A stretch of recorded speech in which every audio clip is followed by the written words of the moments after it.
자, 이번에는 저희가 여러분들이 갖고 계시는 수학적 궁금증을 또 풀어드리는 400초 수학 함께 할 텐데요. 오늘은 김희진 선생님께서 준비하셨죠? 네, 아이들의 권장서이자 추천도서, 필독서가 바로 위인전인데요. 그렇죠. 이리 씨, 네. 그 위인들이 수학을 이용했게요, 안 했게요? 아니, 갑자기 저한테 위인 아이, 너무 쉽다, 너무 관련된 쉽다. 문제를 주신 거예요?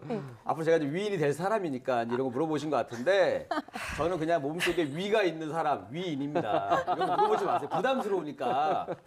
제가 오늘 그러니까 수학을 현명하게 활용해서 이렇게 세계를 놀랄 혁신적인 발전을 이끈 위인들 이야기를 해보려고 합니다. 와, 재밌겠네요. 뭐 고전에 이어서 이제는 위인 얘기까지 나오기 시작했는데요. 위인들까지 즐겨 사용했다는 무궁무진한 수학의 활약. 지금부터 400초 수학에서 만나보겠습니다.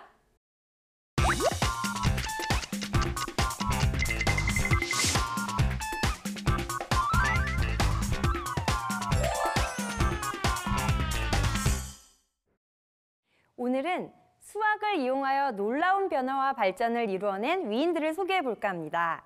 수학을 이용한 2명의 위인을 소개할 텐데요. 첫 번째 위인은 바로 앨런 코맥입니다. 앨런 코맥은 1979년 고드프리 하운스필드와 함께 노벨 생리의학상을 받습니다. 한 병원의 방사선과에서 근무하던 앨런 코맥은 어떻게 해서 이렇게 큰 상을 받게 되었을까요?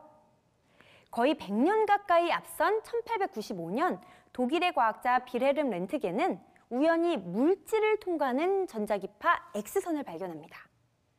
X선의 발명은 다양한 분야에 놀라운 변화를 주었지만 가장 획기적인 것은 의료 분야였습니다. X선 사진을 통해 수술하지 않고도 인체의 내부를 볼 수 있게 된 것이죠. 평소 X선 사진을 늘 접하던 앨런 코맥은 다음과 같은 고민에 빠집니다. 몸을 입체적으로 보는 방법이 없을까? 오랜 고민 끝에 그가 생각해낸 방법은 과연 무엇일까요? 먼저 몸의 각 부분을 여러 각도에서 일정량의 X선을 투과시킵니다. X선을 통과시킨 후 몸의 각각의 부위에서 얼마만큼의 X선이 흡수되었는지를 종합해서 1차원 평면 영상으로부터 2차원 입체 영상을 재구성하는 방법을 고안했고 결국은 입체적인 지금의 X선 사진을 볼 수 있게 되었습니다. 그런데 더 놀라운 사실이 있는데요. 앨런 코맥이 이 기술을 실현화시키기 위해서 이용한 것은 다름 아닌 수학 원리였다는 것이죠. 그가 이용한 수학 원리는 바로 연립방정식이었습니다. 미지수가 있는 방정식 여러 개를 연계해서 미지수의 값을 구하는 연립방정식. 과연 그는 어떻게 연립방정식으로 2차원 입체 영상을 구현할 수 있었을까요? 먼저 여러 각도에서 일정량의 S선을 투과합니다. 예를 들어 이렇게 양쪽 어깨 쪽에서 아래로 두 방향으로 X선의 양을 각각 10만큼 투과시킵니다. 그리고 또 옆에서 이렇게 오른쪽에서 왼쪽으로 두 방향으로 X선의 양을 각각 10만큼씩 투과시킵니다. 그리고 각각 투과하고 남은 양을 계산합니다. 예를 들어서 한 방향에서 10만큼을 넣었더니 3이 나왔다면 그 방향 쪽의 몸에는 7이 흡수된 것이고요. 10만큼 넣었더니 4가 나왔다면 그 방향 쪽의 몸에는 6만큼 흡수된 것이겠죠. 그럼 잘 보세요.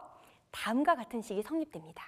각각 위에서 두 방향, 옆에서 두 방향으로 겹치니까 한자의 우물정자 또는 샵과 같은 모양이 되는데요. 이 모양은 각각 직선이 만나는 교차점이 4개가 나옵니다. 교차점을 미지수 A, B, C, D라고 한다면 A 더하기 B, C 더하기 D, A 더하기 C, B 더하기 D 이렇게 4개의 식이 나오는데요. 그 값은 각각 10에서 투과하고 남은 양을 뺀 값 이렇게 됩니다. 결국 미지수가 4개가 나오고요. 또 1차 방정식도 4개가 나오게 됩니다. 이 4개의 방정식을 연립방정식으로 풀 수 있는데요. 이것을 풀면 각각 미지수 A, B, C, D의 값이 나오게 되는 것이죠. 그러면 몸의 어느 부위에 얼마만큼의 X선이 흡수되었는지를 정확하게 알아서 그 값으로 입체 영상을 만들 수 있게 됩니다. 그 후 앨런 코맥의 아이디어를 바탕으로 전기공학자 고드프리 하운스필드에 의해 컴퓨터 단층 영상 촬영 장치가 개발됩니다. 일명 CT라고 불리는 장치인데요. 뇌, 췌장, 신장 등 X선으로 보기 어려운 내부 질환까지 정확하게 진단하여 수많은 이들의 생명을 구할 수 있었고 지금 이 순간도 생명을 구하고 있습니다. 이렇게 놀라운 획기적인 입체 의료 영상의 발전이 바로 수학, 연립 방정식 덕분에 가능했습니다. 다음은 두 번째 위인인데요. 바로 나이팅게일인데요. 나이팅게일은 전쟁터에서 부상을 당한 병사를 헌신적으로 돌본 백의의 천사입니다. 하지만 사실 그녀가 병사들의 목숨을 구한 건 그녀의 수학 실력 때문이었습니다. 나이팅게일은 어릴 때부터 가족 여행을 할 때면 그날 여행한 거리를 계산하고 출발 시간과 도착 시간을 기록해서 정리하는 것을 즐겼다고 합니다. 또 여행한 지방의 법률과 토지 관리 체계, 사회 상황들을 관찰해서 알게 된 사실을 숫자로 정리했습니다. 정보 정리에 관심이 많던 이 소녀는 20살이 되던 해 개인 수학 교사를 두고 수학을 정식으로 배워 수학의 기초를 닦게 되었는데요. 당시 크림 전쟁이 발발하게 되고 많은 영국 군인이 부상과 질병으로 죽게 되었습니다. 나이팅게일은 영국군 야전병원 간호사로 지원을 하게 되는데요. 나이팅게일이 가서 본 야전병원의 풍경은 정말 절망적이었습니다. 약품은 고사하고 이불이나 기본적인 식량조차 부족한 열악한 환경에서 병원은 곳곳에 벌레가 들끓을 정도로 불결했고요. 부상병이나 의료진의 옷들도 더러웠습니다. 야전병원에서 부상병을 간호하던 나이팅게일이 늘 마음속에 품었던 궁금증이 하나 있었는데요. 바로 너무나 많은 병사들이 병원에서 죽는다는 것이었습니다. 도대체 왜 이렇게 많은 병사들이 죽는 걸까? 라는 궁금증과 함께 숫자와 정보 정리에 관심이 많던 나이팅게일은 병원의 상황을 상세히 조사하고 숫자로 기록하기 시작합니다.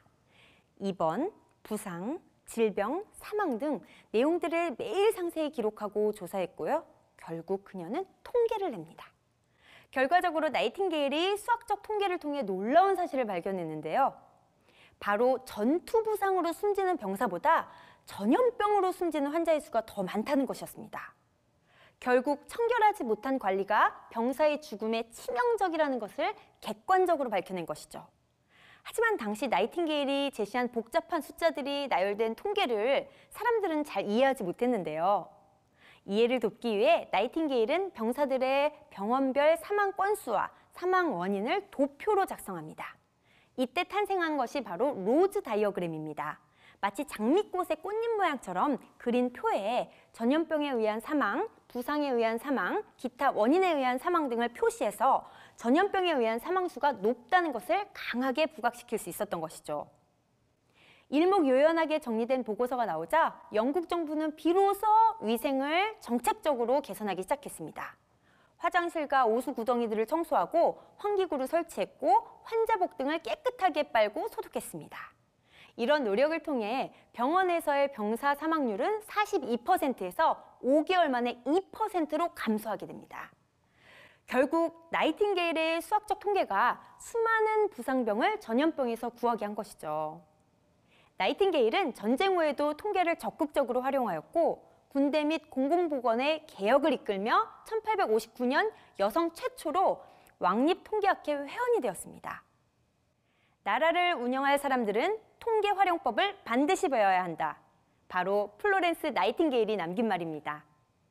나이팅게일이 수많은 생명을 구하고 사회를 바꿀 수 있었던 이유는 바로 통계 덕분이었습니다. 자, 여러분. 수학을 이용한 두 위인의 놀라운 발견을 보고 어떤 생각이 드셨나요? 인류의 문물의 발전, 발명, 혁신의 뒷받침은 대부분 과학에서 비롯된다고 생각하는 사람들이 많은데요. 과학뿐만 아니라 수학을 통해서도 미래 사회를 이끌 놀라운 발견과 혁신을 이룰 수 있다는 사실이 널리 알려졌으면 좋겠습니다.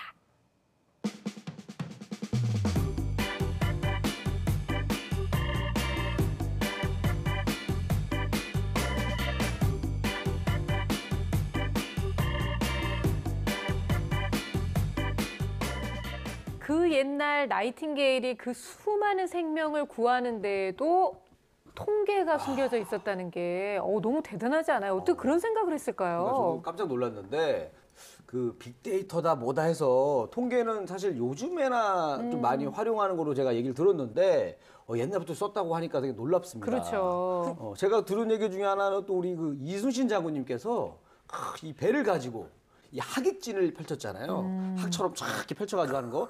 네. 여기에도 수학이 들어갔다고 하더라고요. 그렇죠. 사열로 오는 적을 배 10척으로 공격을 해서 4대 10의 우위로 이겨낸 수학적 분석에 의한 전략이었죠. 네. 그러니까 이런 거 읽을 때도 얘들아 이순신 장군이 일본군을 이긴 거는 수학적 원리를 활용했기 때문이야 이렇게 얘기를 해주면 그런 거 관심 없어요. 몇 명 죽였어요. 애들 이러지 않아요?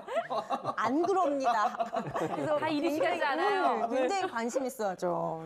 이런 식으로 수학을 접근하면 수학에 대한 이해가 쉬워질 뿐만 아니라 네. 내가 존경하거나 아는 사람이 이런 식으로 수학을 그렇죠. 사용했다는 말을 들으면 내가 수학을 하고 싶은 동기까지 생기니까 일거양득이라고 볼 수 있겠습니다. 그렇죠. 아니 오늘 이렇게 그 위인전을 통해서 수학 자체에 관심을 막 보이는 게 저희가 수학 고민을 해결하면서 얘기했던 거랑 똑같이 어떻게 보면 수학적 사고력도 높이면서 그리고 또 여러 가지 공부도 같이 하면서 뭐 여러 동시에 그 두 마리 토끼를 잡을 수 있는 가장 좋은 방법이 아닌가라는 생각이 좀 들었거든요. 사실 학생들이 질문을 할 수 있도록 질문을 유도하는 것, 이게 가장 중요하다고 봅니다. 상호작용을 일으키니까요.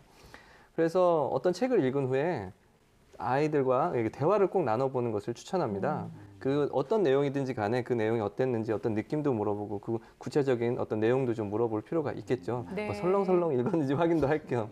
그런데 예를 들어 뭐 세종대왕 전기를 읽었다고 친다면 거기에 이제 창제 원리라든지 이런 게 있을 것이고 현재 우리가 이 쓰고 있는 가나다라 마바사 이런 게 초성, 중성, 종성 이렇게 있을 텐데 기억 하나에 나올 수 있는 글자가 몇 개가 있는가 뭐 이런 것들도 이제 생각해 볼 수도 어렵다. 있고 뭐 네. 계산도 해볼 수 있겠죠. 고학년이라면 네. 이런 생각도 할 수 있겠죠. 뭐 저학년은 그렇게 적당하진 않겠지만 어쨌든 제가 강조하는 것은 독서 활동이 중요하다라는 겁니다. 그 질문, 상호작용할 수 있는 것이 가장 중요합니다. 그 경우의 수 아까 잠깐 살짝 얘기하셨는데 네. 몇 네. 가지 경우가 나오긴 했는데 실제로 몇 개 정도 나와요? 그러니까 모를 줄 알았죠?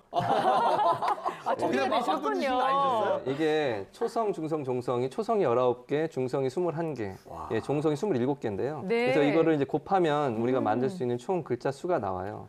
그래서 여기서 좀 헷갈릴 수가 있는 게 그 종성이 27개거든요. 그런데 종성은 있어도 되고 없어도 되기 때문에 그냥 19하고 20이라고 27을 곱하는 게 아니라 28을 곱해야 돼요.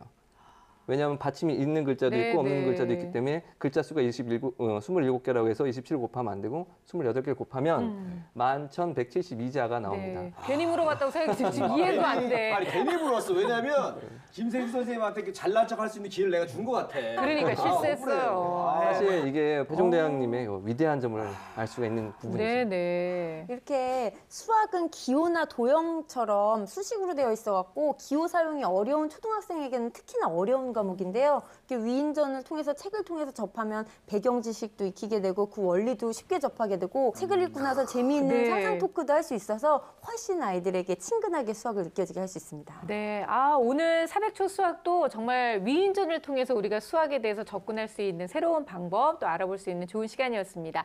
저희 스타 홈페이지를 통해서 여러분들의 수학 고민도 남겨주시고요. 또 400초 수학에서 듣고 싶은 이야기가 있으시면 남겨주시기 바랍니다. 저희는 다음 시간에 다시 뵐게요. 고맙습니다.